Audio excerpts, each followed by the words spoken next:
ಚಿಂದಿ ಉಡಾಯಿಸೋ ಖಾರ ಬಣ್ಣ ರುಚಿಯನ್ನು ನೀಡುತ್ತದೆ. ಮೆಣಸಿನ ಪುಡಿ ಚಿಂದಿ ಉಡಾಯಿಸೋ ಖಾರ ಬಣ್ಣ ರುಚಿ.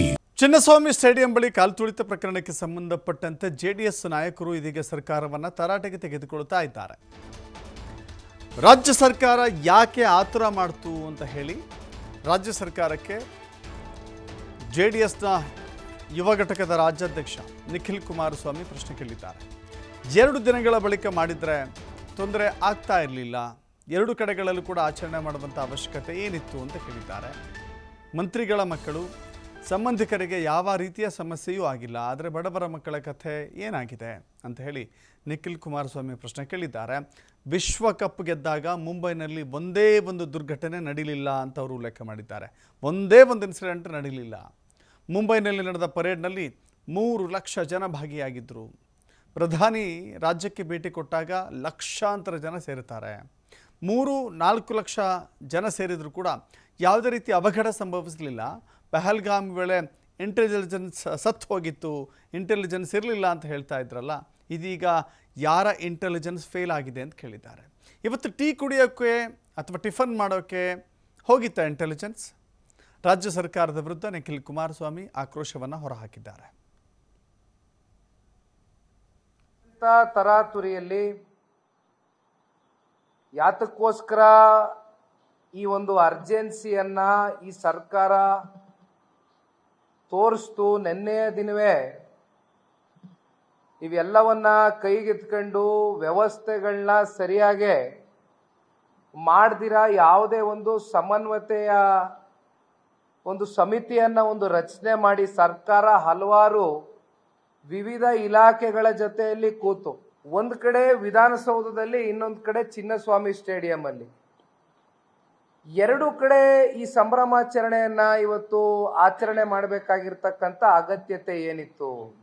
ಹಲವಾರು ಮಂತ್ರಿಗಳ ಮಕ್ಕಳು, ಮೊಮ್ಮಕ್ಕಳು, ಅವರ ಸಂಬಂಧಿಕರು ಎಲ್ಲರೂ ಪಾಪ ಅವತ್ತು ನಿಂತ್ಕೊಂಡಿದ್ರು. ನಿನ್ನೆ ದಿನ ಅವರೆಲ್ಲ ಸುರಕ್ಷಿತವಾಗಿದ್ರಲ್ವಾ? ಅವ್ರಿಗೇನು ಸಮಸ್ಯೆ ಆಗ್ಲಿಕ್ಕಿಲ್ಲ, ಏನು ಆಗ್ಲಿಲ್ಲ. ಆದ್ರೆ ಬಡವ್ರ ಮಕ್ಕಳ ಕತೆ ಏನು?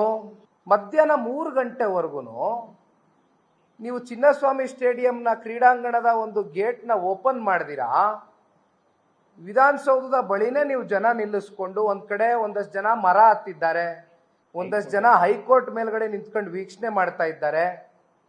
ಯಾವ್ಯಾವ ರೀತಿ ಸನ್ನಿವೇಶಗಳನ್ನ ನೀವು ಸೃಷ್ಟಿ ಮಾಡಿದ್ರಿ? ಒಂದ್ ಸ್ವಲ್ಪ ಹಿಂದೆ ಹೋಗು ಮಾತನಾಡ್ತಕ್ಕಂಥದ್ದಾದ್ರೆ, ಭಾರತ ತಂಡ ವರ್ಲ್ಡ್ ಕಪ್ ವಿಜೇತರಾದಂಥ ಸಂದರ್ಭದಲ್ಲಿ ಮುಂಬೈನಲ್ಲಿ ಒಂದು ದೊಡ್ಡ ಬೃಹತ್ ಪೆರೇಡ್ ನಡೀತು, ದೊಡ್ಡ ಮಟ್ಟದಲ್ಲಿ. ಕನಿಷ್ಠ ಪಕ್ಷ ಈಗಲೂ ನೀವು ಬೇಕಾದ್ರೆ if you can open Google open ಮಾಡಿ ನೋಡಿ, 3 ಲಕ್ಷ ಅಂತ ಜನಸಂಖ್ಯೆ ಕೊಟ್ಟಿದ್ದಾರೆ. ಬಟ್ ಬಹುಶಃ 4-5 ಲಕ್ಷಕ್ಕೂ ಅಧಿಕ ಮೀರಿ ಜನಸಂಖ್ಯೆ ಮುಂಬೈನಲ್ಲಿ ಆ ಒಂದು ಪೆರೇಡ್ನಲ್ಲಿ. ಬೌರಿಂಗ್ ಆಸ್ಪತ್ರೆಗೆ ಮಹಿಳಾ ಆಯೋಗದ ಅಧ್ಯಕ್ಷೆ ಭೇಟಿ ಕೊಟ್ಟಿದ್ದಾರೆ. ಗಾಯಾಳುಗಳ ಆರೋಗ್ಯವನ್ನು ವಿಚಾರಿಸಿದ್ದಾರೆ ನಾಗಲಕ್ಷ್ಮಿ ಬಾಯಿ. ಈ ರೀತಿ ಆ ಕಾರ್ಯಕ್ರಮಗಳ ಬಗ್ಗೆ ಎಚ್ಚರ ವಹಿಸಬೇಕು ಅಂತ ಹೇಳಿ ಅವರು ಹೇಳಿದ್ದಾರೆ. ನನ್ನ ಘಟನೆ ನಡೆದ ನಂತರದಲ್ಲಿ ಮುಖ್ಯಮಂತ್ರಿಗಳು ಹೋಗಿ ಭೇಟಿ ಮಾಡಿ ಬಂದರು, ಉಪಮುಖ್ಯಮಂತ್ರಿಗಳು ಹೋದರು, ವಿಪಕ್ಷ ನಾಯಕರು ಹೋದರು, BJP ನಾಯಕರು ಹೋದರು, JDS ನಾಯಕರು ಹೋದರು. ಜೊತೆಗೆ ಈಗ ತನಿಖೆಯ ಕಾರಣಗಳಿಂದಾಗಿ ಅಧಿಕಾರಿಗಳು ಅಲ್ಲಿಗೆ ತೆರಳುತ್ತಾ ಇದ್ದಾರೆ. ಜಿಲ್ಲಾಧಿಕಾರಿಗಳು ಕೂಡ ಸ್ಥಳ ಸ್ಟ್ಯಾಂಪರ್ಡ್ ನಡೆದಂಥ ಕಾಲ್ತುಳಿತ ಘಟನೆ ಸಂಭವಿಸಿದಂಥ ಜಾಗಗಳಿಗೆ ಹೋಗಿ ತನಿಖೆಯನ್ನು ಮಾಡ್ತಾ ಇದ್ದಾರೆ. ಇದೀಗ ನಾಗಲಕ್ಷ್ಮಿ ಚೌಧರಿ ಕೂಡ ಹೋಗಿದ್ದಾರೆ. ಇದರ ಘಟನೆಯ ವಿಚಾರಕ್ಕೆ ಸಂಬಂಧಪಟ್ಟಂತೆ ಮಾಹಿತಿಯನ್ನು ಕಲೆ ಹಾಕ್ತಾ ಇದ್ದಾರೆ. ಘಟನೆಯ ಹೊಣೆಯನ್ನು ಯಾರು ಹೊರಬೇಕು ಅಂತ ಹೇಳಿ ಪ್ರಶ್ನೆ ಕೇಳ್ತಾ ಇದ್ದಾರೆ. ಈ ಮುಂದೆ ಈ ರೀತಿ ಕಾರ್ಯಕ್ರಮಗಳನ್ನು ಆಯೋಜನೆ ಮಾಡಬೇಕು ಅಂತ ಹೇಳಿದ್ರೆ ಎಚ್ಚರಿಕೆ ಅತ್ಯಗತ್ಯ. ಗಾಯಾಳುಗಳು ಸದ್ಯ ಪ್ರಾಣಾಪಾಯದಿಂದ ಪಾರಾಗಿದ್ದಾರೆ. ಬೌರಿಂಗ್ ಆಸ್ಪತ್ರೆ ಬಳಿ ಆಯೋಗದ ಅಧ್ಯಕ್ಷೆ ನಾಗಲಕ್ಷ್ಮಿ ಚೌಧರಿ ಹೇಳಿಕೆ ಕೊಟ್ಟಿದ್ದಾರೆ.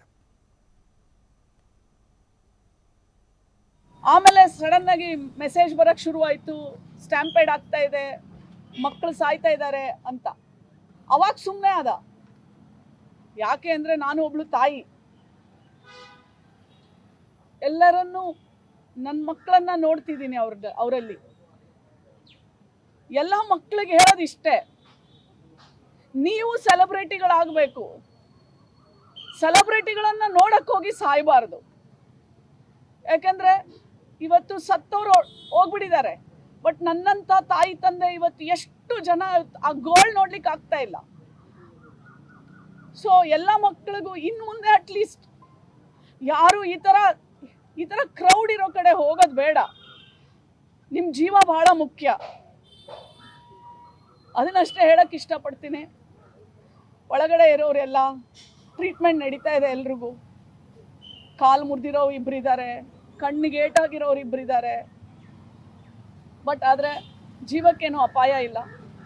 ಇವತ್ತು ಸಾಯಂಕಾಲ 2 ಸರ್ಜರಿ ಮಾಡ್ತಾ ಇದ್ದಾರೆ. ನಾನು ಡಾಕ್ಟರ್ಸ್ ಜೊತೆ ಎಲ್ಲ ಮಾತಾಡಿದೆ, ಮಕ್ಕಳ ಜೊತೆನೂ ಮಾತಾಡಿದೆ. ಸೊ ಅವರೆಲ್ಲ ಗುಣಮುಖರಾಗಿ ಹೊರಗೆ ಬರಲಿ ಅಂತ ಹಾರೈಸ್ತೇನೆ. ಆಮೇಲೆ ಸಡನ್ನಾಗಿ ಮೆಸೇಜ್ ಬರೋಕ್ಕೆ ಶುರುವಾಯಿತು, ಸ್ಟ್ಯಾಂಪೇಡ್ ಆಗ್ತಾ ಇದೆ, ಮಕ್ಕಳು ಸಾಯ್ತಾ ಇದ್ದಾರೆ ಅಂತ. ಅವಾಗ ಸುಮ್ಮನೆ ಆದ. ಯಾಕೆ ಅಂದರೆ ನಾನು ಒಬ್ಳು ತಾಯಿ, ಎಲ್ಲರನ್ನೂ ನನ್ನ ಮಕ್ಕಳನ್ನ ನೋಡ್ತಿದ್ದೀನಿ. ಅವರಲ್ಲಿ ಎಲ್ಲ